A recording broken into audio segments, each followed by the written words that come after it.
with the team. So, kamusta ensayo, kamusta bonding with the new teammates? Okay naman.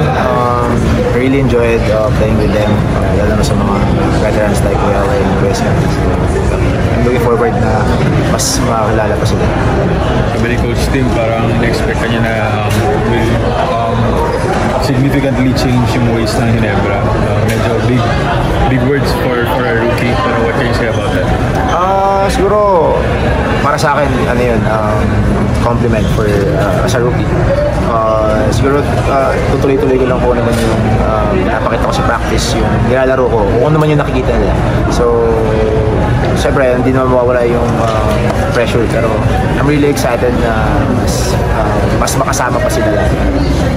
Coach Al, nakausap namin nung last week, sabi niya he likes your confidence even compared you to parang a young LA.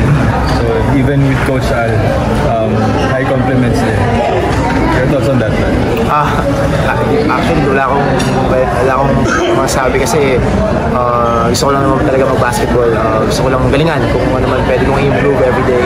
And coming from the boss and sa mga legend na coach, sobrang nakaka-overwhelm para sa isang rookie. Kahit na naglaro ko international. Pero sobrang thankful ako and grateful na nandito sa Barangay Nebra. RJ, gano'ng kalaki lang natulong na marami kang kasama mga kuya sila LA, sila Jacket na mag-guide sa'yo sa career? Siguro sa nilalaro ko, sa career ko, simula college and then nagpunta ako international, Korea and Japan. Iba yung feeling na may paparinggan ka sa likod yung may mag-guide sa'yo, may hahatak sa'yo na ito yung gawin mo, ito yung best for you, ito yung pwede mong i-improve as a player and as a rookie. So yeah, sobrang excited nga ako na makasama sila and hopefully mas maging better pa yung banding namin sa team. RJ, gano'n kalaking challenge sa'yo sa pagtapak mo sa court? Ang tingin ng mga tao, pero alam natin may ko para sa gano'n kalaking challenge para sa'yo na gumawa ka ng sarili mo pangalan? Siguro big challenge for me. Siguro kailangan ko talaga mag-step up. Para hindi naman din para sa mga manonood, para talaga sa team ko to. So we're just here hindi para sa resulta. So kung bakit tinatrabaho namin yun, hindi namin kailangan hintayin kung ano man yun. So for me, kailangan ko lang i-work on kung ano man kailangan ko i-work on this season and ngayong off-season pa. So marami pang time para mapakita ko sa sarili ko na yun yung kailangan kong mapakita. So, about dun sa dito, parang nagbigay na ba siya ng advice sa'yo nung pagpasok mo dito sa akin? Yeah, nagbigay siya pero yung mga advice niya kasi hindi naman sa basketball, more on sa life. Kung paano ko siya makahandle. Kasi I'm playing here, nasa PBA, family mo, makakasama mo, yung mga ganon. Pero talking about basketball, alam naman na nandito yun. Yeah. RJ, sa Macau, parang clutch ka ba rin? Is it something that the fans can expect na your willingness to take the big shots in the end? Siguro as a rookie, nasa experience ko, siguro yun yung pwede kong matulong sa team talaga. Yung kumpiyansa ko, the way ko i-lead yung mga teammates ko. Siguro yun yung sabi niyo kanina sa question, yung expect ng mga fans. Siguro yun yung RJ na madadala ko sa barangay. About presence ni LA Tenorio, nabanggit na niya sa veterans. About specifically kay LA Tenorio, nababanggit advice nagtuhan na I remember siguro yung yung career niya with Coach Tim. Siguro kasi I think long years na siya naglalaro, parang 12 or 15 years na siya naglalaro with Coach Tim. Sinare niya lang sa akin yung expectation ni Coach Tim para sa isang point guard. Paano mo manilid yung, alam mo, kumbaga paano mo mabibit yung sarili mo sa point guard at paano mo ma-share yun sa ibang players na ganun yung vision niya sa team. So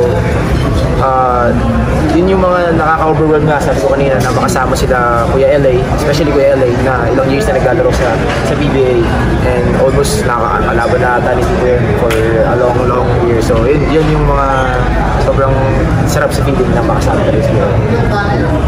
RJ, based na sa nakita niyo sa Macau, especially sa sistema ni Coach? Siguro, let's say 80%. 80,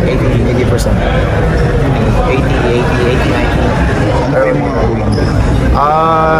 Siguro yung samahan namin, yung amuyan kasi yun natin yung first game namin na magkakasama kasi naglalaro lang naman kami sa scrimmage ng kami magkakalaban, pero yung first game na iba yung team, siguro yun, yung amuyan talaga medyo naninibago pa kami. Of course, si Holt bagos team, Isaac bagos team, and si Paul na nag-step up nung last minute sa halos nag-aamuyan lahat. RJ, nung draft, hindi mo ba naisip na Magnolia sana yung sa'yo? Kasama kayo? Actually, gusto ko talagang mapunta kayo dito. Kasi yun yung pinag-uusapan namin before nung magpaplano ako magpa-draft. Pero yun nga, it is what it is. Kung baga nangyari na talaga yung nangyari. And sobrang happy naman siya dito kasi naglaro siya sa jersey na to and nag-coach siya sa jersey na to. So sobrang happy siya. And of course, coach team, player to coach. So sobrang thankful.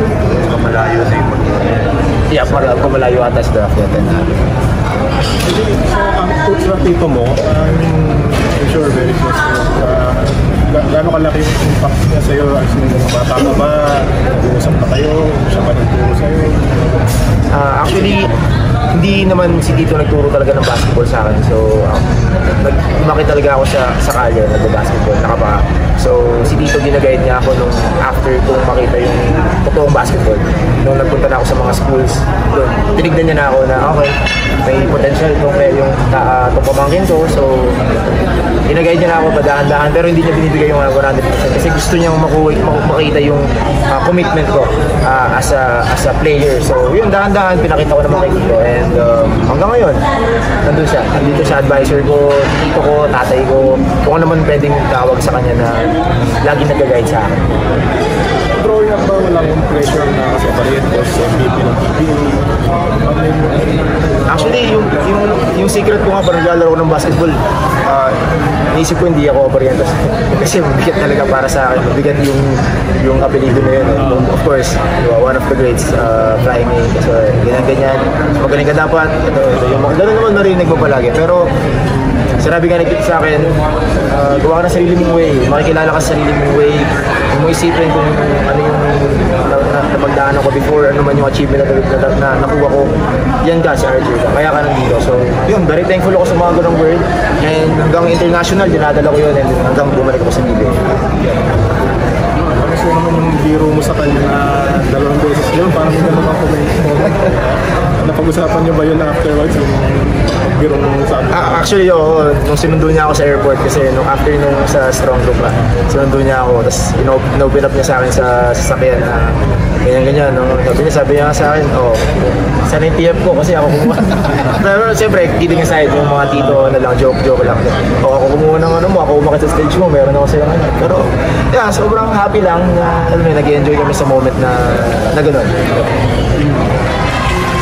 Jay, pagbalik ni Scotty from the injury, dalawa kayong lead guards ng Ginebra.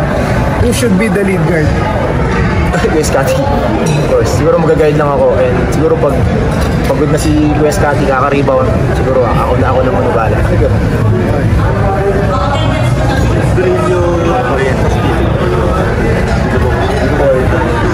Si Tito po siguro,